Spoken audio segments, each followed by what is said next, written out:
আজ 15 আগস্ট শেখ মুজিবুর রহমানের 50তম শাহাদাত বার্ষিকী।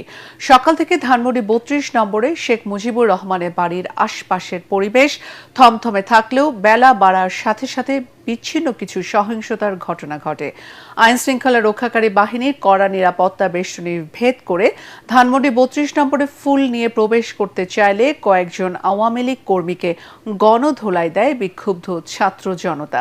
এতে উত্তেজনা ছড়িয়ে পড়লে পুলিশ তা নিয়ন্ত্রণে আনে। এর আগে রাতে আওয়ামী লীগ কর্মীর সন্দেহে 6 জনকে আটক করেছে পুলিশ। আরও জানাচ্ছেন মুশফিকুর রহমান। 15 আগস্ট বঙ্গবন্ধু শেখ মুজিবুর রহমানের 50তম শাহাদাত বার্ষিকী। তবে ধানমন্ডি 32 নম্বরে নেই কোনো আনুষ্ঠানিকতা, মিছিল, গণজামায়াত।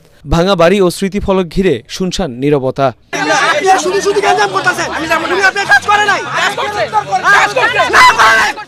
বেলা বাড়ার সাথে সাথে প্রধান সড়কে বাড়তে থাকে উৎসুক জনতার ভিড়।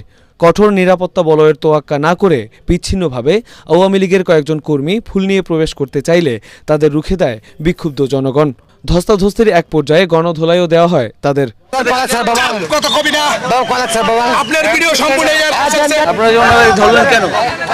আওয়ামী লীগ খুব ভালোবাসে, বঙ্গবন্ধুর বাড়ি খুব ভালোবাসে, এইটা কথাটা বলতেছে। আওয়ামী লীগ গেছে, এর অনেক ক্ষতি হয়ে গেছে। বঙ্গবন্ধুর যে ভালো ছিল, বঙ্গবন্ধু ভালো ছিল, আজ সব খারাপ। ওবায়দুল বঙ্গবন্ধু মৃত্যু দিবস আজকে 15 আগস্ট। আজকে আমি ফুল দেবো এখানে, আমার ফুল কিনে ফেলাই দিছে। আমার ফুল কেন ফেলাইলো? আমি কি মিটিং করতেছি? আমি প্রথম থেকে উনাকেই বলছি যে আপা, আপনি যে এখানে আসছেন, আপনি কি জানের ভয় নাই? যা হবে হবে, আমি ফুল দিয়ে যাব। আমার ফুল কোথায় দিবেন? না বাড়ি আছে, না শেখ মুজিবুর রহমানের আকৃতি আছে, কোথায় ফুল দিবেন? বলতেছে যে আমি ফুল না দিয়ে, যে পর্যন্ত ফুল না দিবে সে পর্যন্ত যাবো না। বঙ্গবন্ধু সব পরিবার তারা যে নির্মমভাবে শহীদ করা হয়েছে, এই তাদের জন্য আমি কোরআন শরীফ খতম দিছি। আমি তাদের মাগফিরাতের জন্য দোয়া করা চাইছিলাম তাদের বাড়িতে যাইয়া। বিক্ষুব্ধরা বলেন, স্বৈরাচারের দোসরদের কোনোভাবেই ছাড় দেয়া হবে না। তাদের আসেনি কিছু, তারা যে করবে সাধারণ জনগণ তাদেরকে ব্যারিকেড। পুলিশ জানায়, আওয়ামী লীগ ও তার সহযোগী সংগঠন যাতে কোনো প্রকার বিশৃঙ্খলা সৃষ্টি করতে না পারে সেই বিষয়ে তৎপর রয়েছে আইন শৃঙ্খলা বাহিনী।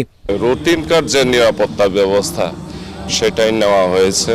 এখানে ওই যে বিভিন্ন সন্দেহে আর কি, কেউ বা মোবাইল চোর, ছিনতাইকারী অথবা নিষিদ্ধ ঘোষিত সংগঠনের সদস্য, এইরকম সন্দেহ করে 5 জনকে আটক করা হয়েছিল। তো এদের ব্যাপারে যাচাই বাছাই করা হচ্ছে।